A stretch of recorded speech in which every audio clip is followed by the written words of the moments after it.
Hello दोस्तों, आप लोगों का स्वागत है यूट्यूब चैनल महादेव पाठशाला पर। और मैं आर के गौंड आप लोगों को 21 जनवरी का करंट अफेयर्स पढ़ाने वाला हूं। किंतु अगर आपको वीडियो पसंद आती है तो आप इसको लाइक करिए, सब्सक्राइब करिए और ज़्यादा से ज़्यादा शेयर कीजिए। और बहुत कुछ इस वीडियो में मिलने वाला है। जैसे पहला सवाल है कि नदी और मुहाना क्षेत्र की डॉल्फिन का दूसरा व्यापक सर्वेक्षण कहाँ शुरू किया गया है। तो ये कहीं और नहीं, बिजनौर, जो उत्तर प्रदेश का बिजनौर जिला है, यहाँ से स्टार्ट किया जा रहा है। और ये कहाँ तक जाएगा, जो गंगा सागर है, गंगा सागर, ये गंगा सागर कहाँ पे है, ये है आपका वेस्ट बंगाल में, वहाँ तक ये जाएगा। ठीक है, तो गंगा सागर से, ये बिजनौर से गंगा सागर। आप कहोगे सर नदी और मुहाना क्या है। नदी जब चलते चलते चलते चलते ये जब जाएगी समुद्र में, जब मिलती है तो वही उसका क्या होता है, मुहाना। देखिए, डेल्टा और एस्चुरी ये दो चीज़ें होती है। डेल्टा क्या होता है कि जब नदी जाती है फिर वहाँ पे अपना जो गाद अपने साथ जो गाद लेके आती है, गाद मतलब हो गया जो मिट्टी लेके जाती है, मिट्टी कंकड़ पत्थर ये सब तोड़ते फोड़ते लेके आते हैं ना, क्योंकि वो तो चल ही रही है पहाड़ों से। तो अपने साथ बहुत सारी मिट्टी लेके जाती है। मिट्टी जब लेके जाती है तो जब समुद्र में मिलने वाली रहती है तो उससे पहले क्या होता है कि ये टीला टाइप का बना देती है। और फिर वो किनारे किनारे पतली पतली, ये जैसे जो मुर्गियाँ होती, मुर्गी के पंखे नहीं होते कि वो किसी गीली मिट्टी पे चलती तो निशान बन जाती, तो ऐसे करके ऐसे ऐसे ऐसे जा करके समुद्र में मिलती है, ऐसे ऐसे करके समुद्र में मिलती है, तो वो क्या होती है, डेल्टा होती है। क्या होती है, वो डेल्टा होती है। लेकिन यही अगर नदी जाए और जो गाद है ना वो गाद लेके जाए, लेकिन वो गाद ज्वार भाटा, समुद्र में जो ज्वार और भाटा आने वाली चीज़ें होती है उनकी वजह से वो गाद बह जाए और इनका रास्ता साफ हो जाती है, तो उससे क्या बोलते हैं, हम एस्चुरी बोलते हैं। अगर आपसे पूछा जाए कि एस्चुरी किधर बनती है, तो एस्चुरी आपको वेस्टर्न रीजन में बनती है, यानी कि वेस्ट साइड, वेस्ट कोस्ट में, यानी कि जो अरब सागर वाला इलाका है उधर क्या बनता है, अरब सागर में जो नदी गिरती है वो क्या बनता है, एस्चुरी बनता है। जबकि डेल्टा का निर्माण किधर होता है, डेल्टा का निर्माण हमेशा किधर होता है, वेस्ट बंगाल वाले इलाके में होता है। ठीक है, वेस्ट बंगाल, बे ऑफ जो ये बे ऑफ बंगाल जो है वो उधर होता है। आपसे पूछा जाता है कि सबसे बड़ा डेल्टा कौन सा है, सुंदरबन डेल्टा। तो चलिए, खैर इधर हमें जाना नहीं है। आपसे पूछा जा रहा है कि दूसरा व्यापक सर्वेक्षण, सर्वेक्षण का मतलब सर्वे किया जाएगा, उससे काउंटिंग की जाएगी, संख्या में कितनी है, तो यही। तो क्या बोला जा रहा है कि डॉल्फिन का, तो डॉल्फिन का दूसरा व्यापक सर्वेक्षण किया जा रहा है। और ये जो सर्वेक्षण किया जा रहा है, दो फेज में किया जा रहा है, दो फेज में किया जा रहा है। फर्स्ट फेज में क्या होगा, फर्स्ट फेज में ना, जो गंगा नदी है, गंगा रिवर है, कहाँ से, बिजनौर से, बिजनौर से कहाँ तक, ये गंगा सागर तक, जो वेस्ट बंगाल है वहाँ तक, गंगा सागर तक। इन सब जो गंगा नदी जा रही है उनमें जो डॉल्फिन है उनकी काउंटिंग की जाएगी और पता लगाया जाएगा कि ये कौन से आवास में ज़्यादा रह रही है। तो इसी से मालूम चल जाएगा कि मछली जो है वो कौन से आवास को, कौन से पानी को ज़्यादा पसंद करते हैं, यानी कि कौन से एरिया में ये ज़्यादा रहती हैं। ठीक है, लेकिन इसी में जो हमारी सिंधु नदी है ना, सिंधु नदी, सिंधु में रहने वाली जो गंगा है वो भी इसी के अंतर्गत आ जाएंगे। ठीक है, अब चलेगा सेकंड फेज।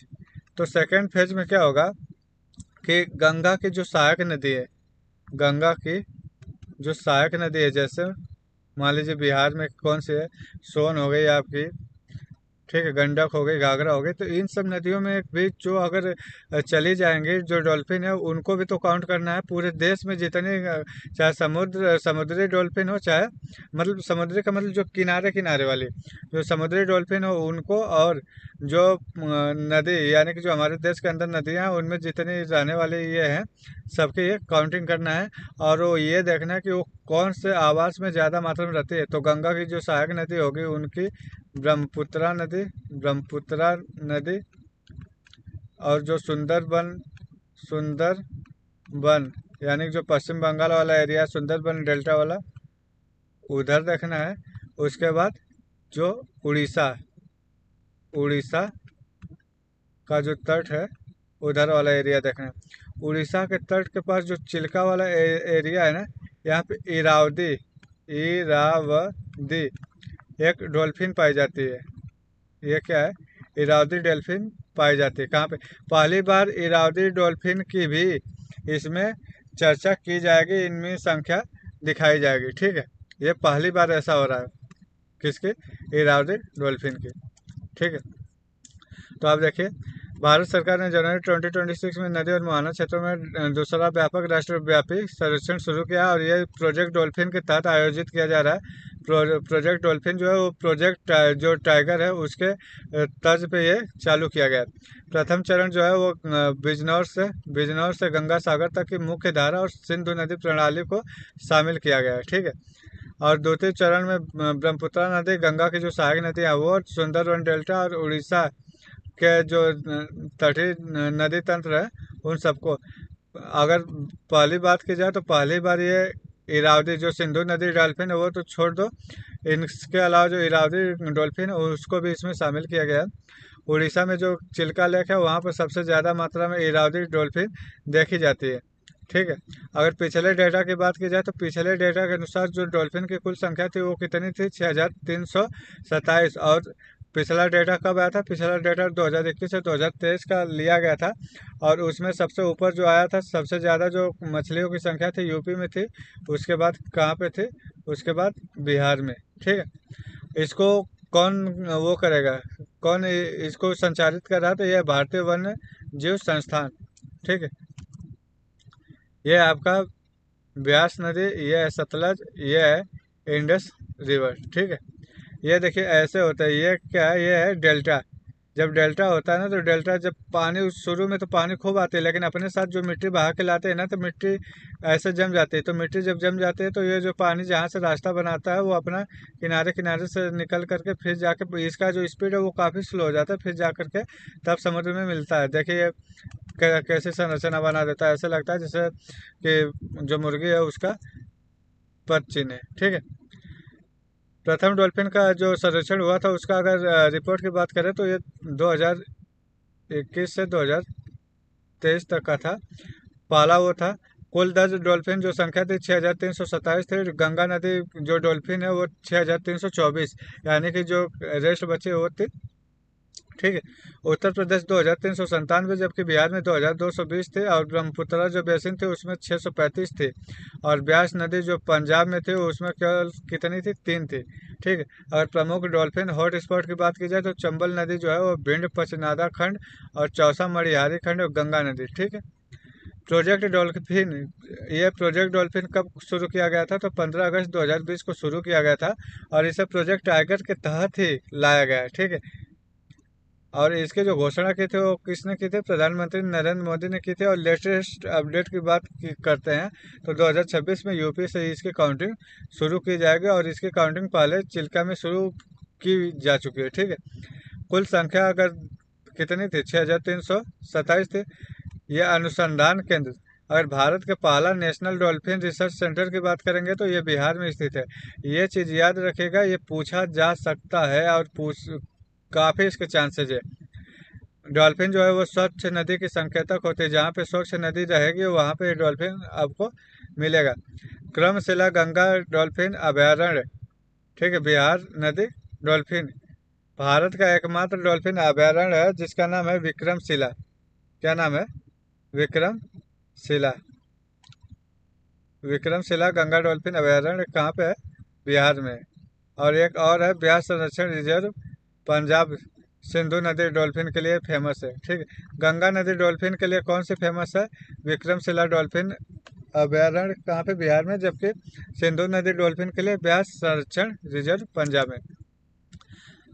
वन लाइनर अगर क्वेश्चन की बात करते हैं तो भारत में नदी और मुहाना डॉल्फिन का दूसरा व्यापक सर्वेक्षण किस महीने शुरू हुआ? ये एग्जाम के पॉइंट से काफ़ी अच्छा क्वेश्चन है और आप देख सकते हैं, तो आप इसको आप देख लीजिएगा क्योंकि अगर क्वेश्चन पूछा जाएगा तो यहीं से पूछा जाएगा मोस्टली। ठीक है, अगला सवाल है कि 2026 का टॉयलेट पुरस्कार विजेता के रूप में किसे नामित किया गया? तो ये है टोबी कियर्स।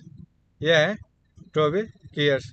और ये जो पुरस्कार है इसको कहा जाता है पर्यावरण पर्यावरण का नोबल पुरस्कार। पर्यावरण का नोबल पुरस्कार। अब कहोगे सर इनको किस खोज के लिए ये चीज़ मिला है? तो भाई साहब इनको इस खोज के लिए मिला है कि इन्होंने बताया कि जो कवक होते हैं ना, कवक, वो कैसे, जैसे कवक क्या होता है कि लाभकारी भी होते हैं, ये एक जीव है। क्या है? ये जीव होते हैं। ये क्या होता है कि प्रॉफिट भी पहुंचाते हैं, लाभकारी भी होते हैं और हानिकारक भी होते हैं। लेकिन ये जीव होते हुए भी ये जीव होते हुए भी इनके अंदर क्या होता है? क्लोरोफिल नहीं होता है, क्लोरोफिल, ये सब चीज़ें नहीं होती है। लेकिन फिर भी इनको क्या है, ये कहाँ पे जमते हैं? ये जैसे कोई मृत जंतु हो गया या नमी वाली चीज़ें हो गई, तो यहाँ पर ये जमते हैं। तो ये जो ट्रोलर अवार्ड पाने वाली जो ट्रोलर अवार्ड विजेता है ना, टोबी केयर्स, इन्होंने बताया कि कैसे ये जो कवक होते हैं ना, जो फंगी होते हैं, ये कैसे हमारे जीवन में काफ़ी इंपॉर्टेंट रोल निभाते हैं और कैसे ये पर्यावरण को संरक्षित करते हैं। तो देखिए जैसे क्या है कि हम लोग कार्बन डाइऑक्साइड छोड़ते हैं, इंसान जो होता है वो कार्बन डाइऑक्साइड छोड़ता है, और जो पेड़ पौधे होते हैं ना, ये अपने श्वसन में कार्बन डाइऑक्साइड को लेते हैं, ले करके फिर इसको क्या करते हैं, जो शुगर में इसे कन्वर्ट करते हैं। शुगर में जैसे कन्वर्ट करते हैं तो फिर इस ये रूट के माध्यम से ये जो कवक होते हैं ना, कवक जो जमीन के अंदर रहते हैं, आपने ऐसी संरचना देखी होगी या आप कभी नमी वाले जगह पे देखे होंगे कि वाइट वाइट जो होता है ना, वो जम जाता है। तो ऐसे ऐसे आप ऊपर से तो देख लेते हैं, लेकिन जमीन के अंदर भी ये एक दूसरे से जुड़े रहते हैं। तो ये जो कवक होता है ना, ये क्या काम करता है कि अपने जिंदा रहने के लिए वो जो शुगर होता है, उस शुगर को लेते हैं, और उस शुगर में जो कार्बन डाइऑक्साइड रहता है वो भी आता है। तो जो CO2 आता है, उस CO2 को ये लेते हैं और उसको अपने एज भोजन, उसको उसका निर्माण करते हैं। ठीक है, उसका भोजन के रूप में निर्माण करते हैं। तो जो CO2 अगर आपका मान लीजिए बाहर रहेगा, तो वो CO2 क्या होगा, गर्मी देगा। इन्होंने उस CO2 को लिया और अंदर एब्जॉर्ब कर दिया, और ये CO2 को ये क्या काम करते हैं, जमीन में दबा करके रखते हैं। ठीक है, जमीन में क्या करते हैं, दबा करके रखते हैं। और ये जो कवक होते हैं, अपन इन्हीं को बोलते हैं माइकोराइजल, माइकोराइजल। ठीक है, ये क्या है, बैक्टीरिया का नाम क्या है, माइकोराइजल। और ये जो माइकोराइजल बैक्टीरिया है, ये जब एक दूसरे से बहुत ज़्यादा जुड़ जाते हैं तो ये एक नेटवर्क बना देते हैं, जिसे बोलते हैं माइकोराइजल नेटवर्क। और ये जमीन के अंदर होने की वजह से इसे बोलते हैं अंडरग्राउंड, अंडरग्राउंड स्टोरेज या अंडरग्राउंड नेटवर्क। ठीक है, ये होता है। तो ये जो कवक होते हैं, ये क्या काम करेंगे, अपने अंदर से ग्लोमलिन, ग्लोमलिन नामक एक ना प्रोटीन छोड़ते हैं। और वो जो प्रोटीन होता है, वो काफ़ी मात्रा में जो CO2 होता है उसे पकड़ लेता है, उसे पकड़ करके ज़मीन को बांध देता है। और ज़मीन को जब बांध देता है तो CO2 जो होता है उसे कई दशक, या तो एक 10 साल, 20 साल, 25 साल, कभी कभी तो ऐसा होता है कि 50 साल भी उस जमीन से निकलने में उसे टाइम लग जाते हैं। ठीक है, तो ये काफ़ी मात्रा में क्या करते हैं, CO2 को अपने अंदर बांध के रखते हैं। इस वजह से जो CO2 जा करके पर्यावरण में वो ग्रीन हाउस प्रभाव को बढ़ा सकता था, उस ये किस तरीके से पर्यावरण संरक्षण में अपनी अहम भूमिका निभा रहा है। ठीक है, तो आप देख सकते हैं कि पौधों की साझेदारी, पौधे प्रकाश संश्लेषण के दौरान कार्बन डाइऑक्साइड छोड़ते हैं। ये भूमिगत भंडारण देख लीजिए कि फंगस इस कार्बन का उपयोग मिट्टी के नीचे अपने शरीर या जाल बनाने के लिए करते हैं। और यह नेटवर्क इतना विशाल होता है कि यह हर साल दुनिया के जीवाश्म ईंधन उत्सर्जन का लगभग 1/3 जो CO2 होता है वो जमीन के नीचे सुरक्षित रखते हैं। लगभग 1/3। भाई साहब देखिए कितना ये हमारे पर्यावरण संरक्षण में अपना योगदान दे रहे हैं। और मिट्टी को स्थिर रखने के लिए ये फंगस जो होता है ना, ग्लोमलिन जैसे जो पदार्थ होते हैं ना, उसे निरंतर छोड़ते हैं। जो मिट्टी के जो कण होते हैं ना, उससे आपस में बांध के रखते हैं, और इसी मिट्टी के अंदर वो जो कार्बन होता है वो मौजूद हो जाता है, यानी कि बंध जाता है, और वो निकल नहीं पाता है, और ये काफ़ी लंबे समय तक टिका रहता है। ठीक है, अब चलते हैं पुरस्कार के क्षेत्र। आप देख लीजिए कि जो पुरस्कार है वो कवक नेटवर्क के लिए दिया गया है, यानी कि वो इन्होंने समझाया कि कैसे फंगल नेटवर्क काम करता है, और उनके इस क्रांतिकारी शोध के लिए उन्हें दिया गया है। और कैसे जमीन के नीचे कवक और पौधों की जड़ें एक जटिल व्यापारिक नेटवर्क बनाते हैं, जहाँ पोषक तत्वों का आदान प्रदान करते हैं। जहाँ पर यह क्या काम करता है कि ये जो पोषक तत्व है, इससे लेकर के इसको देता है, इसको देता है, और अपने भी यूज करता है, यानी कि बहुत अच्छे सब ये सहभागिता निभा रहे थे। तो टोबी बियर्स हो गया। एंड ये जो क्षेत्र है अंडरग्राउंड फंगल नेटवर्क के लिए दिया गया है। ऑर्गेनाइजेशन जो है spoon, society for the protection of underground network के लिए, नेटवर्क नामक जो संस्था है, उनके ये सह संस्थापक है।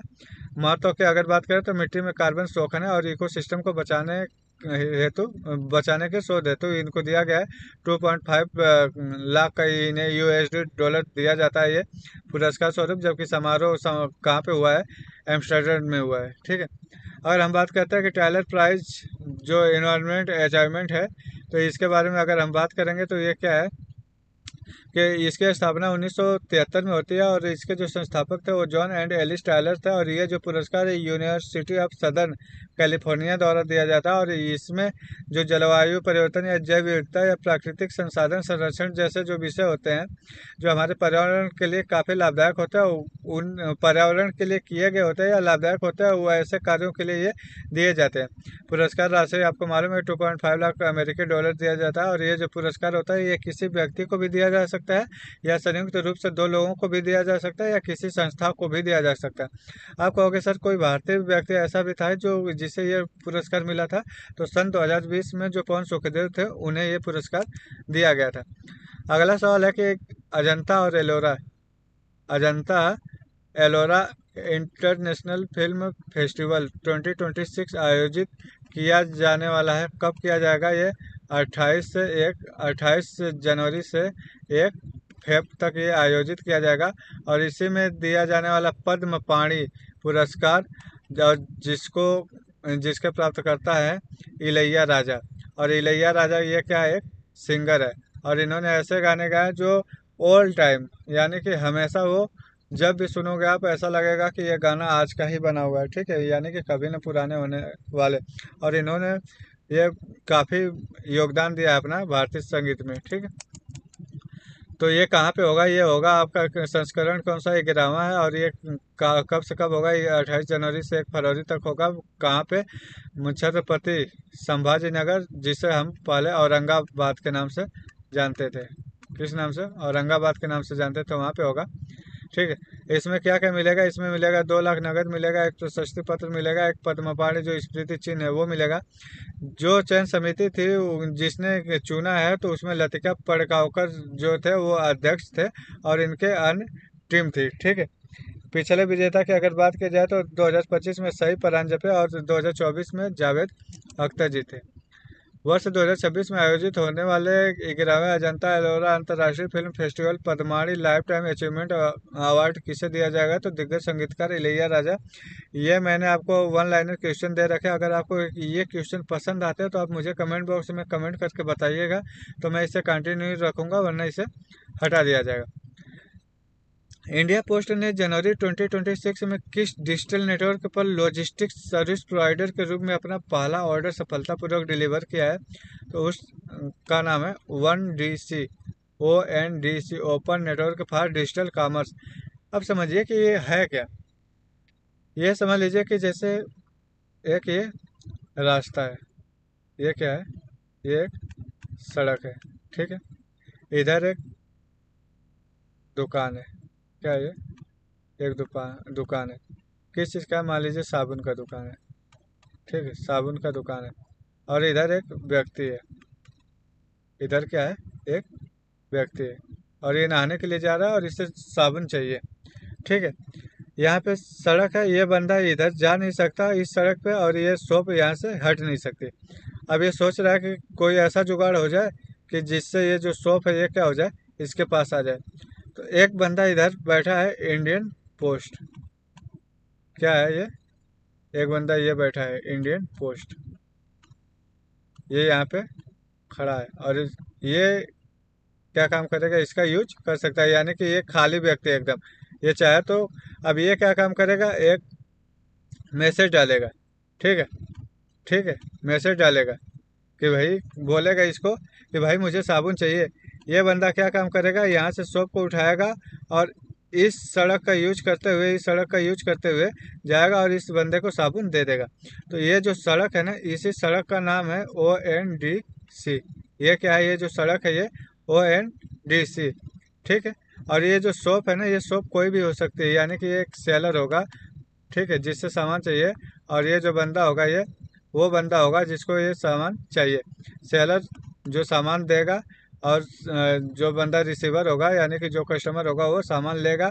और ये जो बंदा है ना, जो डिलीवर कर रहा है यानी कि डिलीवरी जो पार्टनर है वो कौन होगा? India post. यानी कि इंडिया पोस्ट है वो सामान को क्या काम करेगी? डिलीवरी करेगी। वो सामान पिक भी करेगी और सामान को डिलीवर भी करेगी।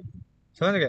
और ये जो जहाँ जहाँ पे ये रास्ते में जहाँ जहाँ पे रहेगा वो पूरी ट्रैकिंग सिस्टम ये बंदा बताएगा कि मैं यहाँ यहाँ पे हूँ। ठीक है, आप उसे देख सकते हैं कि ये कहाँ पे है अपने मोबाइल में। ठीक है, तो ये सिस्टम है। इंडिया पोस्ट ने ओएनडीसी माध्यम से पहला ई कॉमर्स ऑर्डर डिलीवरी का डिजिटल लॉजिस्टिक्स क्षेत्र में प्रवेश कर लिया है। ऑर्डर बुकिंग हुई थी 13 जनवरी को और 15 जनवरी को वो डिलीवर हो गया। पहला जो ऑर्डर आया था वो उद्यम वेल, ठीक है, उद्यम वेल द्वारा बुक किया गया था और ये श्रीनगर से बुक हुआ था। श्रीनगर से इस सामान को उठाया था और वो कहाँ पे गया था? दिल्ली में उसको दिया था, डिलीवर किया था। और क्या दिया था? वो अखरोट बुक हुआ था। ऑपरेटिंग जो मॉडल है वो क्या? Operating model click and book है। ठीक। और भारत के जो 1.6 लाख से अधिक डाकघर हैं ये पोस्ट ऑफिस से डायरेक्टली जो जुड़े हुए हैं।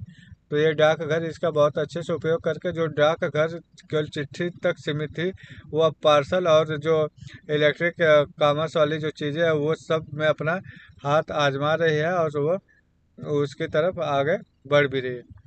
अगर हम बात करते हैं बुनियादी अगर तथ्यों की बात करते हैं तो इसकी जो स्थापना है वो कब हुई थी? 1 अक्टूबर 1854 में हुई थी, लॉर्ड डलहौजी के समय पे हुई थी।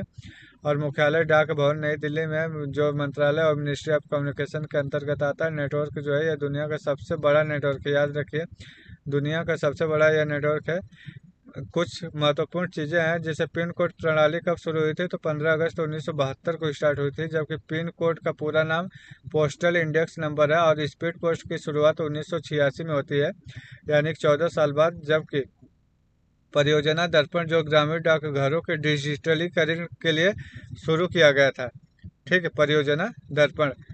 बैंकिंग से अगर बात करते हैं हम तो इंडिया जो पोस्ट पेमेंट्स बैंक है उसकी शुरुआत 1 सितंबर 2018 को होती है। और उसी का टैगलाइन है कि आपका बैंक जो है वो आपके द्वार है। जबकि सुकन्या समृद्धि योजना, ये बार बार सवाल पूछी जाती है, सुकन्या समृद्धि योजना में डाकघर का बहुत बड़ा योगदान है इसमें। ठीक है, इसके कार्यान्वयन में। विश्व डाक दिवस हर साल 9 अक्टूबर को मनाया जाता है, जबकि राष्ट्रीय डाक सप्ताह जो है भारत में 9 से 16 अक्टूबर तक मनाया जाता है। हाल ही में भारतीय आईसीजी ने किस देश के साथ समुद्री प्रदूषण नियंत्रण और एचएनएस रिस्पॉन्स ड्रिल आयोजित की? तो वो है जापान। जापान के साथ भारत मिल करके क्या क्या है? एक्सरसाइज किया। एक्सरसाइज में क्या हुआ कि जो हानिकारक पदार्थ होते हैं ना, हानिकारक जो पदार्थ होते हैं ना, जैसे उनका मान लो रिसाव हो जाता है, कोई कंटेनर मान लो जहाज जा रही है, ठीक है, कोई कंटेनर जहाज जा रही है और उसमें से मान लीजिए उस हानिकारक पदार्थ का रिसाव हो जाता है, तो उससे हम कैसे निपटेंगे उस चीज़ के लिए एक्सरसाइज हुई थी। ठीक है, 14 जनवरी को बैठक होती है, कहाँ पे? दिल्ली में। 14 जनवरी को दिल्ली में बैठक होती है और जो DG director general of Indian coast guard जो थे, डायरेक्टर जनरल ऑफ जो इंडियन कोस्ट गार्ड थे वो इसकी अध्यक्षता करते हैं। ठीक है, उसके क्या करते हैं? अध्यक्षता करते हैं परमेश शिवमणि। और जापान कोस्ट गार्ड के जो एडमिरल योशियो सुगुची, ये दोनों लोग मिलकर अध्यक्षता करते हैं। फिर उसके बाद उसमें जो बात होती है उसी बात को, ये कौन सी बैठक थी?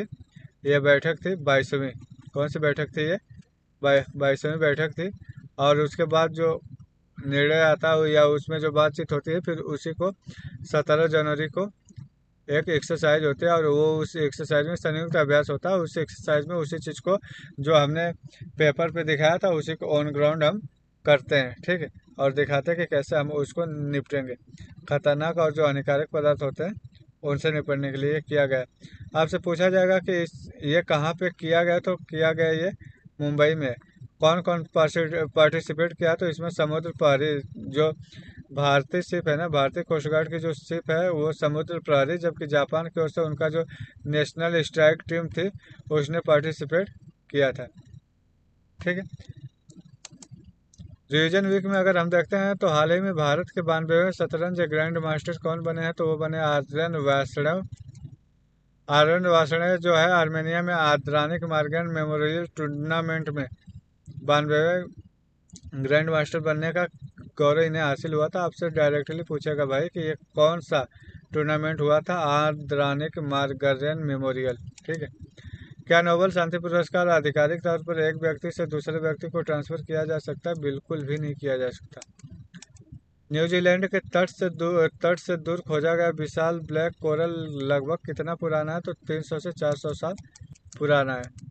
गूगल द्वारा हाल ही में लॉन्च किए गए ट्रांसलेट जेमा मॉडल की मुख्य विशेषता क्या है? मुख्य विशेषता यही कि 55 भाषाओं में अनुवाद कर सकता है। ग्लोबल रिस्क रिपोर्ट 2026 की मुख्य थीम क्या रखी गई? तो वो रखी गई प्रतिस्पर्धा का युग है, और ये दो भागों में बांटता है। पहला जो होता है वो दीर्घकालिक और दूसरा अल्पकालिक। अल्पकालिक 2 साल के लिए, जबकि दीर्घकालिक 10 साल के लिए। इसमें बताता है कि कौन ज़्यादा रिस्की है। ठीक। इसे निकालने वाली जो संस्था है वो वर्ल्ड इकोनॉमिक फोरम है, और वर्ल्ड इकोनॉमिक फोरम और भी रिपोर्ट निकालती है, जैसे आपका ग्लोबल जेंडर गैप रिपोर्ट निकालती है, ग्लोबल कम्पिटेटिवनेस रिपोर्ट निकालती है, एनर्जी ट्रांजिशन इंडेक्स निकालती है। ये मेरा यूट्यूब चैनल है, अभी फ़िलहाल इस पर 87 सब्सक्राइबर है। अगर आपको वीडियो पसंद आती है तो आप मेरे यूट्यूब चैनल से जुड़ जाइए। वर्ष 2026 में अंतर्राष्ट्रीय सरस्वती महोत्सव का भव्य शुभारंभ किया गया कुरुक्षेत्र के हरियाणा में, और ये ज़्यादा से ज़्यादा जो पेवा और आदि बद्री है, ये इसका मुख्य केंद्र रहता है। ठीक। 2026 तक कौन सा देश दुनिया का सबसे बड़ा 5G उपयोगकर्ता बाजार बन गया? तो वो है भारत, जबकि अमेरिका को पछाड़ करके दूसरे नंबर पे आया, और पहले नंबर पे अभी भी चाइना बना हुआ है। 2026 की शुरुआत में किस देश के वाणिज्य मंत्रालय ने पैकेजिंग सामग्री और डिस्पोजल वस्तुओं पर अल्लाह के नाम और अन्य धार्मिक प्रतीकों के उपयोग को कड़ाई से प्रतिबंधित किया है? तो वो सऊदी अरब किया है। ये मेरा टेलीग्राम चैनल है, आप इससे जुड़ जाइए, और जो भी अभी पढ़ा रहा हूँ उसका PDF आपको यहीं पे मिलेगा। Thank you so much. अगर आपको वीडियो पसंद आया हो तो आप इसको लाइक करें, सब्सक्राइब करें और ज़्यादा से ज़्यादा शेयर कीजिए।